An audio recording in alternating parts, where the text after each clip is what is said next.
Isang lalaki ang nakalimutang isilent ang kanyang cellphone sa simbahan. Tumunog ito ng malakas. May mga taong nagbulungan, humusga. Pati ang pare, pinagalitan siya. Dahil sa sobrang hiya, umalis siyang mabigat ang loob. Kinagabihan, pumunta siya sa isang bar.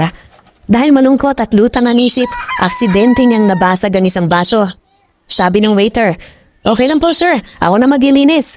Dagdag naman ng bartender, "Huwag kayong mag-alala, nangyari talaga yan."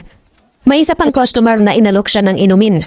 At sabi ng manager, "Huwag kang ma-stress, lahat tayo nagkakamali. Ang mahalaga ay kung paano tayo trinatrato at nagpapakitaan ng respeto." Doon niya napagtantong ang kabaitang inaasahan niya sa simbahan ay natagpuan niya sa bar. Mula noon, hindi na siya muling bumalik sa simbahan. Dahil minsan, ang tinatawag nating mga makasalanan, ang mas may puso kaysa sa mga nagsasabing sila ay banal.